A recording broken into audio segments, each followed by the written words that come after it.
Identity of the Panamatara never in it, or Maharigal and Masaria on Aragon Paddy. Then I did the Bagantaka with the other mighty. வணக்கம் நேயர்களே. வீதியில ஒரு purse கிடக்குது. அந்த பர்ஸை எடுத்து பார்த்தா அதுக்குள்ள 1 லட்சம் ரூபாய் பெறுமதியான தங்க பெண்டன் ஒன்று இருக்குது. சுமார் 7000 ரூபாய் காசு இருக்குது. அப்ப அதை தவிர அதுல ஆள் அடையாளத்தை உறுதிப்படுத்தக்கூடிய ஐடென்டி கார்டோ அல்லது வேற எந்த ஆவணமோ இல்லை. இவ்வாறான சூழல்ல அந்த பர்ஸை ஒருத்தர் எடுத்துக்கொள்றாரு. மறுபக்கம் 1 லட்சம் ரூபாய் பெறுமதியான தங்க பெண்டனோட பர்ஸ் காணாம போயிருக்குது. இது ஒரு நகைக்கடையில இருந்து வாங்கிக்கிட்டு வார நேரம் தான் இப்படி நடந்திருக்கு அப்படின்னு சொல்லி கந்தளாய் போலீஸுக்கு ஒரு முறைப்பாடு கிடைக்குது.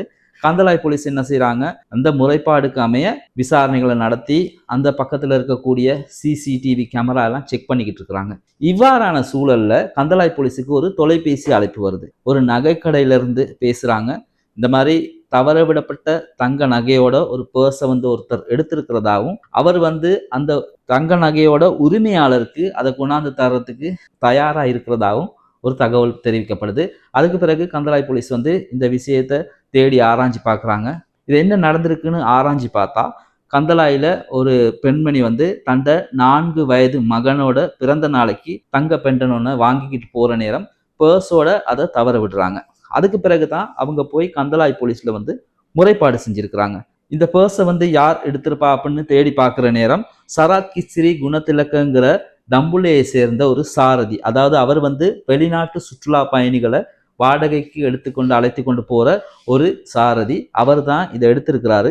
அவருடைய கருத்து பிரகாரம் என்ன நடந்திருக்குன்னு சொன்னா, அவர் திருகோணமலைக்கு போயிட்டு திரும்பி வார நேரம் கந்தளாயில வச்சு இந்த பர்ஸை எடுத்திருக்கிறாரு. பர்ஸுக்குள்ள ஆள் அடையாளத்தை உறுதிப்படுத்தக்கூடிய எந்த ஆவணங்களும் இல்லை. திரும்ப அவருக்கு அவசரமா போக வேண்டிய பயணமும் இருக்கு.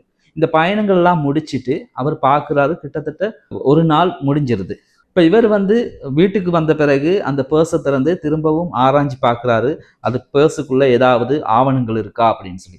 அந்த நேரத்தில் அங்கே ரிசீட் இருக்குது, நகை வாங்கினதுக்கான ரிசீட். அதை பார்த்த பிறகு அந்த ரிசீட்டில் இருக்கிற தொலைபேசி நம்பர் எடுத்து அங்கே நகை கடைக்கு தொலைபேசி அழைப்பை ஏற்படுத்தி தான் இவர் விஷயத்தை சொல்கிறாரு. இந்த மாதிரி நான் நகை ஒன்றை ஒரு பர்ஸோடு எடுத்திருக்கிறேன், அதில் உங்களோட கடை பில் இருந்தது, அதுக்காக தான் இந்த நம்பருக்கு நான் கால் பண்ணேன், உரிமையாளர் தேடி வந்தாங்கன்னா நான் அவங்களுக்கு இதை கொடுக்கறதுக்கு தயாராக இருக்கிறேன்னு சொல்லி. அதுக்கு பிறகு நகைக்கடையோட உரிமையாளர் கந்தளாய் போலீஸுக்கு இந்த தகவலை கொடுக்குறாங்க. அதுக்கு பிறகு என்ன நடக்குதுன்னு சொன்னா, கந்தளாய் போலீஸ் இந்த கிச்சிரிங்கிறவரை தொடர்பு கொண்டு அவரையும் போலீஸ் நிலையத்துக்கு அழைச்சி நகையோட உரிமையாளரான அந்த பெண்மணியையும் அழைச்சி இந்த நகையை உரிமையாளர்கிட்ட சேர்க்கிறாங்க.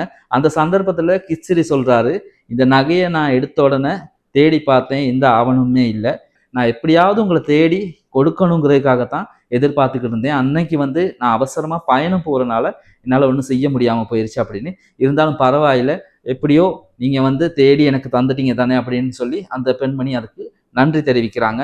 இது உண்மையிலேயுமே நம்ம எல்லோருக்குமே ஒரு எடுத்துக்காட்டான செய்தி. வீதியில நாம ஏதாவது ஒரு பொருட்களையோ அல்லது பணத்தையோ எடுத்தா அந்த உரிமையாளரிடம் நாங்க எப்படியாவது அதை சேர்க்கணுங்கிறத நமக்கெல்லாம் கற்றுக் கொடுக்கக்கூடிய வகையில கிச்சிரி நடந்துகிட்டாருன்னு சொல்லி நாங்க சொல்லலாம்.